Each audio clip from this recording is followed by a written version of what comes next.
pleasant job of finishing off their good runs by tap-ins. And it turned out that I could, as long as I was in the right spot, sometimes I would get rebounds as well, and rebound goals. So turns out that these one-touch finishes I can actually do reasonably well, which shocked me. Fredrik Svana, is the younger. I played him in another Title Tuesday as well. He's the younger brother of Rasmus. He's still a bit higher rated, but I think Fredrik is pretty talented and he's pretty booked up. So that's why he plays this Bishop C5 line, which is one of the big. Now he plays with Knight C6 or Knight D4. Is this the point? Okay, let me avoid the trade. Usually in that position, black goes A6. Sorry, H6 to prevent Bishop G5, but maybe it's not necessary. Does he want Bishop G4 now? F5, Knight F5? F3, Knight F5? Maybe that was actually possible.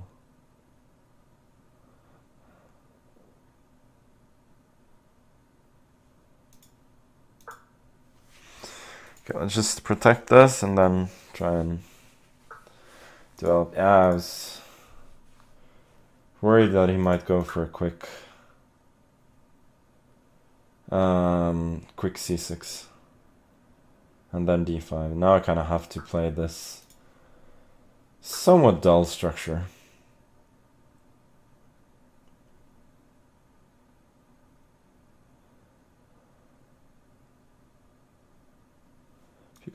Maybe he should have gone for a quick Bishop E6 there. I don't know.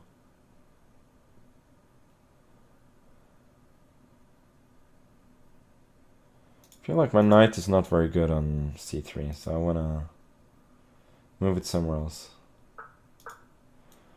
Roll it here and then maybe here. Also now I give better protection to C4, which means that I don't have to take on B5, which I think would be a concession.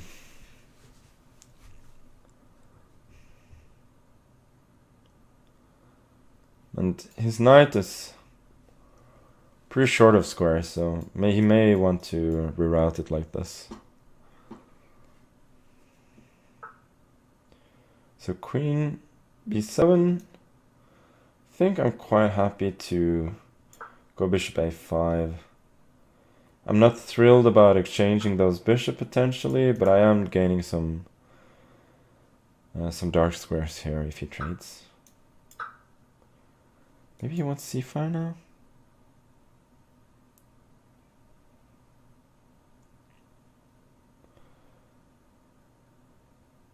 Don't think I'm too unhappy to see that though. Oh, I was about to go rook d2, but I think b4 and then knight c6. My queen is in a little bit of trouble. Yeah, maybe I may have underestimated this plan, but I'm still really solid. So I don't think I'm really worse, but I'm probably not better.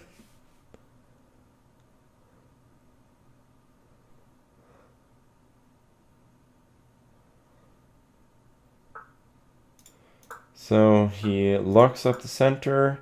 This is looking like a little bit like those Sveshnikov lines where white goes for an early c4. The structure would be the same without the pawns in c5 and e3. And now my pawn on e3, while it's obviously doubled, it does do a good job of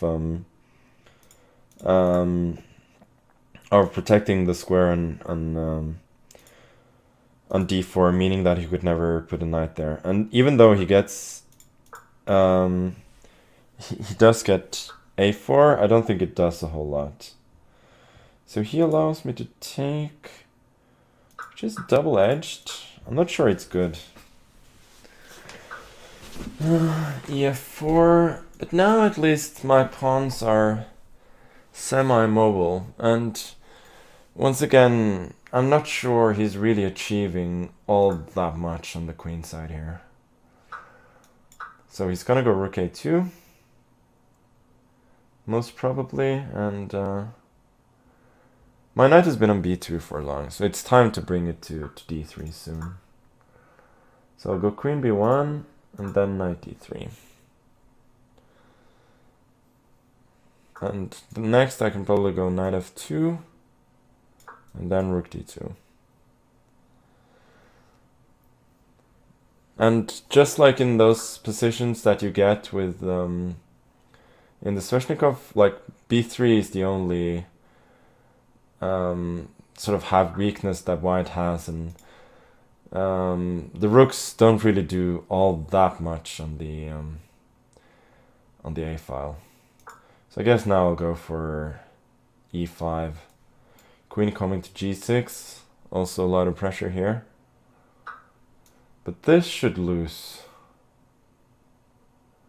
But does it though? Okay, let me go knight g4 first. Introducing a fork.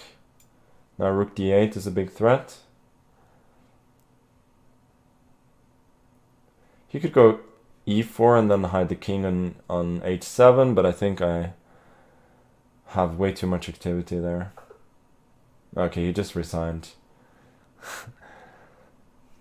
Funny, like the evaluation is like,